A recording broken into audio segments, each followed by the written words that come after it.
Hello friends and welcome back to Mastering Course Management. If you missed our last episode, go check that out. That one was about knowing your swing and how you get around the golf course without changing anything in your physical golf swing at all. So today we are talking about wind. So when we're talking about wind with course management, there's a couple main types that we're going to go through and talk about just the types of winds you might encounter and kind of some of the characteristics of what that's going to do to alter your golf shot. So we're going to start with probably the most misunderstood type of wind there is, and that is when the wind is behind you, resulting in a tailwind. So with the tailwind, there's a couple key characteristics. Obviously, with the wind behind you blowing towards your target, you're going to see more distance on your shot, so you're going to have to club down to compensate for the additional yardage. It's really tough to tell how much the wind is going to help your shot. But as a general rule of thumb, I like to think that the higher I'm going to play this shot, the more the wind is going to help push it forward. So if I'm hitting a low shot, obviously the wind is not going to touch as much. If I'm playing a higher shot, the wind is going to push it a little bit more. So, and now that we're on the topic of height, as we have a wind pushing the ball forwards toward the target, the biggest thing that most golfers fail to realize is this is going to result in a lower ball flight.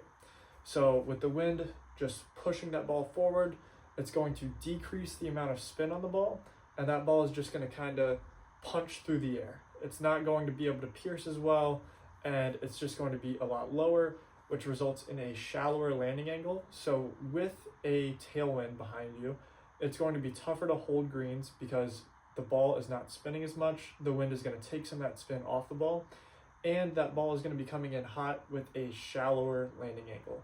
So big things to consider there are, as you club down to compensate for the distance, also think about trying to club down to hit the ball higher in order to gain some of that landing angle back. So now let's get into the opposite of tailwind, and that is going to be headwind. So headwind obviously is going to be when the wind is blowing towards you, thus hurting your ability to get the ball to the target. So the big things with headwind, it's going to be pretty much the exact opposite of tailwind. So obviously the ball is going to fly less distance. Instead of flying longer, it's going to fly shorter. But headwind is also going to add spin and add height to the golf ball. So I'm sure you've seen, if you've played golf in some heavy winds before, when you're hitting into the wind, you'll notice the ball kind of balloons up a little bit.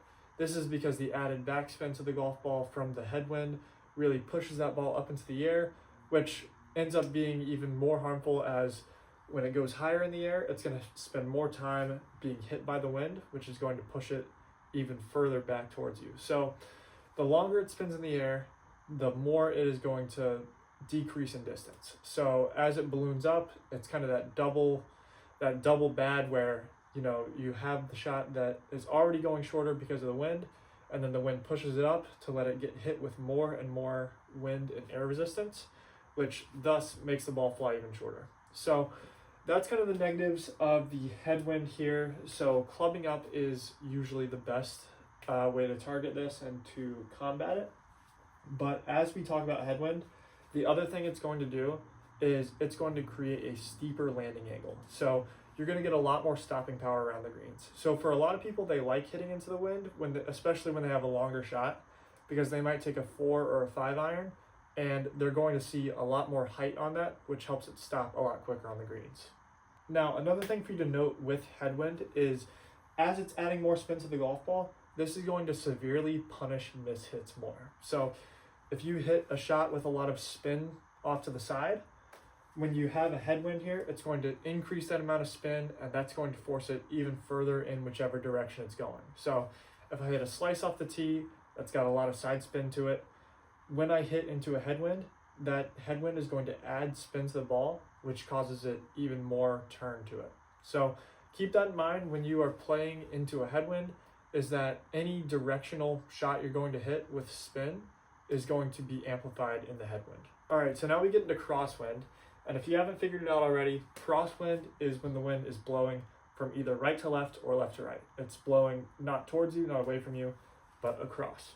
So with crosswind, there's not a whole lot that changes in terms of distance, but I like to think about my shot shape and the wind and use the principles of tailwind and headwind as I go through planning my shot. So if I hit a fade and the wind is left to right, my ball and my shot shape is going with the wind. So it's going to apply the same tailwind principles to that shot. So although it's not going to get incredibly longer, you might notice a little bit more distance as the ball is flying through the air with less drag and less resistance. The wind is kind of pushing it.